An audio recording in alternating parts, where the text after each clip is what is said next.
बोलो भारत माता की, भारत माता की, गंगा माता की, गंगा माता की, गो माता की, गो माता की, प्रपंच शांति की. ధన్యవాద్. వేదాసు లేకపోతే లిటరేచర్ వీటన్నిటి విషయంలో brahminical hold and brahminical monopoly and a kind of Brahmins monopolizing everything. It is a contribution from Brahmins. This is not the session to discuss about all the details. This is not correct and which we can challenge. I am going to touch another area. మీకు ఒక విషయం తెలుసా, నేను నాస్కామ్లో స్వదేశీ ఉద్యమంలో పనిచేస్తున్నప్పుడు నాస్కామ్లో దేవాంగ్ మెహతా దగ్గరికి, Devang Mehta was the NASSCOM CEO. Some multinational company approached him and asked him to get an NGO which can manufacture ties. మనం కట్టుకునే టై.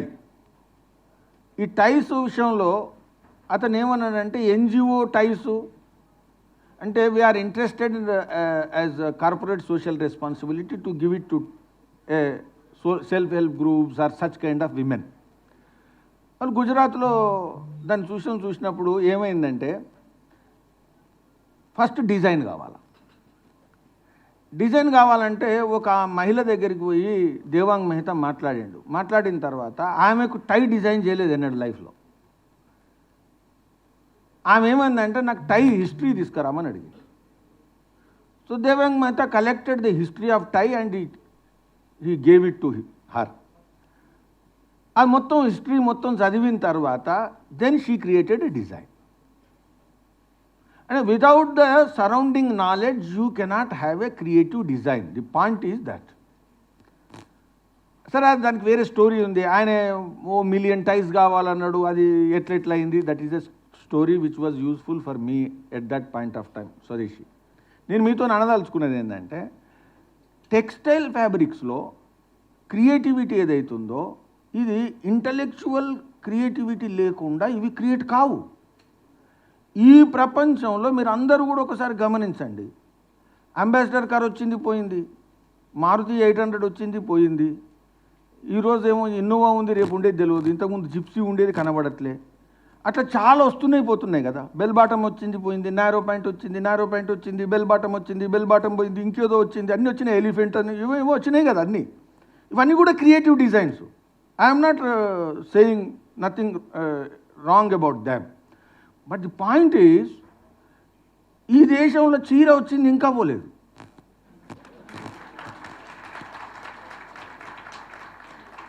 అంటే దీన్ని ఏమన్నా నరేంద్ర మోదీ చీర కట్టుకోవాలా అని, లేకపోతే అంతకుముందు ఉన్న జవహర్లాల్ నెహ్రూ అందరు చీర కట్టుకోవాలా, లేకపోతే కేసీఆర్ చీర కట్టుకోవాలంటేనే అందరు కట్టుకుంటున్నారా? చీర కట్టుకోవద్దు ఇంకేదన్నా కట్టుకోవాలనుకుంటే ఫ్రీడమ్ తక్కువ ఉందా? ఈ చీర ఇన్ని సంవత్సరాలు అయితే కూడా ఎందుకు పోవట్లేదు? Without a creative input in that how it was possible. ఇది మీరు అర్థం చేసుకోండి, ఆలోచించండి. ఎప్పుడన్నా మీరు ఆలోచించిందో లేదో? ఈ ప్రపంచానికి ఉండేటువంటి టెక్స్టైల్ ఫ్యాబ్రిక్ క్రియేటివిటీలో ఇన్ని సంవత్సరాలు నిలబడ్డటువంటి చీర యాజ్ ఎ డిజైన్ ఇంకెక్కడ ఏది లేదు. In order to create a sari, you first understand the physiology of a mahila. Without understanding Indian mahila, you could not have created. It is not applicable to Russian mahila.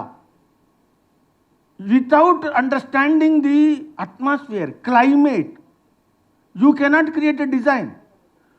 So, I am not getting into too many details. So, you have to understand what is the creativity. ఆ తర్వాత పోచంపల్లి, ధర్మవరం, వెంకటగిరి, మంగళగిరి, ఉప్పాడ, ఏంటి ఇవన్నీ, బనారస్, భాగల్పూర్, కల్కత్తా, ఈ కంచి, ఈ ప్రపంచంలో ఇన్ని designs, ఇన్ని సంవత్సరాల తరబడిగా ఉండేటువంటి designs this is the creativity at what level? Artisan level. So you have to understand we have not created A society without creativity. We have to understand. ఇంకొకటి, నేను చాలా సంవత్సరాలు నేను చూడలేదు. నేను తమిళనాడుకు వెళ్ళా. తమిళనాడుకు వెళ్తే తర్వాత ఫస్ట్ టైం నేను తమిళనాడు టూర్ చేసినప్పుడు నాకేమర్థమైందంటే, మీ అందరికీ అర్థమైందో లేదో ఒకసారి ఈ విధంగా ఆలోచించిందో లేదో చూడండి. ఈరోజు modern Tamil Nadu today you have a village where 5,000, 6,000, 10,000 population. Means 1,000 years back what would have been the population? You understand. అక్కడ ఈరోజు మార్కెట్లో 5,000 కోట్లు, 3,000 కోట్లు, 4,000 కోట్లు మార్కెట్ విలువ చేయగలిగే టెంపుల్ నిలబడి ఉంది. ఈరోజు మీరు మార్కెట్లో కనుక దాన్ని విలువ చేస్తే 3,000, 5,000, 10,000 కోట్ల temple, granite structures, sculpture work, artisanship, creativity అన్నీ కనుక తీస్తే ఈరోజు మార్కెట్లో అది 5,000, 8,000, 10,000 కోట్లకు తక్కువ ఉండదు. అటువంటి టెంపుల్ ఒక 3,000 మంది పాపులేషన్లో, 1,000 మంది పాపులేషన్లో, ఒక 1,000, 2,000, 2,500 సంవత్సరాల ముందు ఈ టెంపుల్ కట్టిన society, how a poor society could have constructed this kind of temples? These stupid intellectuals, stupid people, you must talk on basis of evidences, hard evidences. ఇంతకన్నా హార్డ్ ఎవిడెన్స్ కావాలా? We have a challenge in coming days. చాలామంది చెప్తున్నారు రామాయణం ఏ కాలంలో ఉంది, మహాభారత కాలంలో ఏంటంటే, ఏ కాలం లెక్కించకుండా రాయగలిగినటువంటి epic కాదు. ఆడ ఆస్ట్రనామికల్ శ్లోకాస్ ఉన్నాయి. చంద్రుడు ఎక్కడున్నాడు, సూర్యుడు ఎక్కడున్నాడు, దండకారణ్యములు ఎక్కడొచ్చిండు, ఏ టైంలో సీత నడుస్తుంది, అన్నీ కూడా క్యాలెండర్ ఈవెంట్స్ ఉన్నాయి. You can connect. So what I want to say is, social మీడియాలో మనందరం కూడా రాబోయే రోజుల్లో the kind of struggle for identity. Our identity is not a poor identity. Our identity is not a identity related to a non creative community. Our identity is related to extraordinary people. So, manandaram kuda social media lo what is the agenda? We have to fight for that. Ee kramamlo chivariga manandaram kuda gamaninchali. Mana ee roju yoga acceptable ayindi. I am not getting into too many details. How is yoga is important and how is a yoga is a knowledge tradition. It is not a posture tradition. And రాబోయే రోజులు మీరు అర్థం చేసుకోండి. 1947లో మనకు స్వాతంత్రం వచ్చింది. అందరం స్వాతంత్రం వచ్చింది అంటున్నాం. వచ్చింది, నేను రాలేదనట్లే, నేను స్వాతంత్రానికి వ్యతిరేకం కాదు. కానీ ఏ దేవాలయాలైతే స్వాతంత్రం కోసం ఇబ్బంది పడుతున్నాయో, non-believer and believer, a state which has no religion, a state which has no faith in the religion, he is trying to manage the temples. How it is the science? What is the democracy? Democracy అంటే ఇదేంది నాకు అర్థం కాదు. తిరుపతి నువ్వు నడిపిస్తావు, భద్రాచలం నువ్వు నడిపిస్తావు, నీకు అంటే అక్షరాలు రావు. దేవాలయం అంటే ఏందో నీకు అక్షరాలు రావు. ఆగమ శాస్త్రాలు ఏంటంటే నీకు ఏం తెలియదు. ఈ పాలక వర్గానికి, I'm not getting into parties, it is not the issue related to party, it is the issue related to society and civilization. నేను నా టెంపుల్స్ అనేక వేల సంవత్సరాలుగా నా యొక్క కష్టము, నా యొక్క ధనము, నా యొక్క సేవింగ్స్, నా నమ్మకాల ఆధారంగా నేను నిర్మించుకున్నటువంటి ఈ దేవాలయాన్ని, దేవాలయం అంటే ఏందో తెలియనోళ్ళు, దేవాలయం అంటే సంబంధం లేనోళ్ళు, దేవాలయం అంటే పవిత్రత లేనోళ్ళు, దేవాలయానికి ఏమాత్రం కూడా అనురాగం లేనటువంటి వాళ్ళు ఈ దేవాలయాలను, ఈ వేల కోట్ల రూపాయలను సంపాదనను కంట్రోల్ చేస్తున్నారు. And they call it as a secularism. What is a secularism? I'm not. You don't have faith in the God but you have faith in the money. You don't have faith in the temple but you have the faith in the controlling. This is unacceptable. Freedom does not mean this. Future liberation is awaiting. Temples will be managed by believers.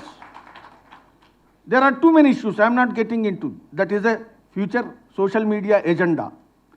నేను చివరిగా ఇంకొక విషయం, నేను 1993లో Swades జాన్మంచ్లో chief అయిన తర్వాత 1995లో వర్ధా నుంచి ఇక్కడికి అల్కబీర్కు వ్యతిరేకంగా 735 కిలోమీటర్లు పాదయాత్ర చేసిన, 35 రోజులు పాదయాత్ర చేసిన, 30 రోజులు 35 రోజులు నేను పాదయాత్ర చేసిన. నేను పాదయాత్ర చేసినప్పుడు ఎకనామిక్ టైమ్స్ అనే పేపర్ ఉంది, ఇప్పుడు కూడా ఉంది. వీళ్ళంతా ఏం చేసిందంటే వీళ్ళంతా గోవర్ను పూజించేటోళ్ళు అని రాసిండ్రు. Cow dung, brain is also dung, ఈ విధంగా రాసిండ్రు. రాసిన కటింగ్స్ ఉన్నాయి నా దగ్గర. అయిపోయింది, నేను దాని గురించి మాట్లాడట్లే. మొన్న పార్లమెంట్లో Oscar Fernandes, Congress leader, you may be knowing, is a Christian, practising Christian. Congress leader, a certificate of authority for secularism. He belongs to that. అతను ఏం చెప్పిండంటే పార్లమెంట్లో on record you can go and access. నేను ప్రత్యక్షంగా ఆన్ రికార్డ్ చెప్తున్నాను ఆయన చెప్పిండు. Cancer వచ్చింది, ప్రపంచం అంతా తిరిగినా, అన్ని హాస్పిటల్స్కి వెళ్ళినా, చివరికి నాకు ట్రీట్మెంట్ కాలేదు, ఇక నేను బ్రతకను అని చెప్పేసిండ్లు. ఆ తర్వాత ఇక ఏం ఇబ్బంది లేదు కాబట్టి ఎవరో ఒకరు సజెషన్ ఇచ్చిండ్లు, కౌ థెరపీ చేయమని. నేను థెరపీ చేసిన, ఈ విధంగా చేసిన. ఆ తర్వాత టెస్ట్లో నాకు క్యాన్సర్ పోయింది, ఐఎమ్ నౌ హెల్దీ అని పార్లమెంట్లో చెప్పింది. What evidence do you want? ఈరోజు ఆవును ముట్టుకుంటే సెక్యులరిజంను మనం దాడి చేసినట్టే. నాకు అర్థం కాదు, స్వాతంత్రం అంటే ఆవును రక్షించుకోలేని స్వాతంత్రం ఏందో నాకు తెలియదు. It's part of directive principles, it is part of constitution, it is part of act, it is not against law. కానీ ఇప్పటికి కూడా మొన్న సిద్దిపేటలో 20 ఆవులను చంపేసింది. అసలు ఈ దేశంలో ఆవును చంపగలిగేటువంటి ధైర్యం ఏదైతే ఉందో అది స్వాతంత్రాన్ని ప్రశ్నిస్తున్నటువంటి విషయం అనేది గుర్తుపెట్టుకోవాలా. They are not challenging cow, they are challenging the independence and freedom and the character of republic of this country, which is unacceptable. And it is not based on faith lacking of science, devoid of science. No, it is fully scientific and we are ready to challenge. కాబట్టి మనము ఏదైతే ఏ social media ఏదైతే ఉందో ఈ సమయంలో చివరికి నేను ఇంకొక విషయం చెప్తున్నాను. Social media is good, social media is progressive, social media is unleashing, social media is liberating. And Indians are seeing this as a game changer in the world of dissemination. But there is an inherent trap. We don't have our own platforms. These platforms are not sometimes insensitive to Indian thought, sometimes anti-Indian, sometimes they are having vested interests. We have to challenge. They are not transparent and they are not inclusive. వీటి విషయంలో మనం ఈ implicit challenge ఏదైతే ఉందో భారతదేశం అందరూ కూడా ఈ యొక్క సవాల్ను స్వీకరించాలా. ఇంతకుముందు పూజ్య సంత్ ఎవరైతే గౌరంగ్ దాస్ గారు చెప్పారో వికీపీడియా విషయంలో, అదేవిధంగా ట్విట్టర్ విషయంలో, అదేవిధంగా ఫేస్బుక్ విషయంలో, అదేవిధంగా ఇతర ప్లాట్ఫామ్స్ విషయంలో, don't think any time anywhere a platform can be a neutral thing. నాకేం చెప్పిందంటే చాలాసార్లు నేను స్వదేశీలో పనిచేస్తున్నప్పుడు, ఎకనామిక్ ఏరియాలో పనిచేస్తున్నప్పుడు నాకు చాలామంది ఏం చెప్పిందంటే currency is the neutral, but only for discussion sake. Currency can never be neutral. Currency can never be a color neutral or nation neutral. So in the same way, platforms can never be neutral, and they are not neutral. We have to think about how to challenge the monopoly, how to challenge the distortion, and how to create our own platforms in coming days to have a game changing era to herald. So మన అందరం కూడా ఈ హైదరాబాద్లో ఏదైతే మనం కలిశామో రాబోయేటువంటి రోజుల్లో అది తెలంగాణ నుంచి మొదలుకొని జాతీయ స్థాయి వరకు, అదేవిధంగా ప్రపంచవ్యాప్తంగా మన దృక్పథం ఏదైతే ఉందో అది ప్రపంచ ప్రజాస్వామిక వ్యవస్థలో సరిగా ప్రతిబింబించట్లేదు. ప్రతిబింబించాల్సిన అవసరం ఉంది. ప్రపంచ రాజకీయ వ్యవస్థలో భారతదేశము హిందువుల యొక్క దృక్పథం ఏదైతుందో అది today it is voiceless and today it is marginal. So through social media, we have to create a ground for a new revolution based on knowledge, traditions. Thank you. Thanks for watching Nationalist Hub. Telugu media చూపించని మరిన్ని వాస్తవ కథనాలు వార్తలను miss కాకుండా ఉండేందుకు మా ఛానల్ను subscribe చేసుకోవడం మర్చిపోకండి. ఎప్పటికప్పుడు మా వీడియోస్ నోటిఫికేషన్స్ను పొందేందుకు పక్కనే ఉన్న బెల్ ఐకాన్ను క్లిక్ చేయండి. మీ అమూల్యమైన సలహాలను కామెంట్స్ రూపంలో తెలుపుతూ వీడియోను లైక్ చేయండి, 10 మందికి షేర్ చేయండి. జై హింద్.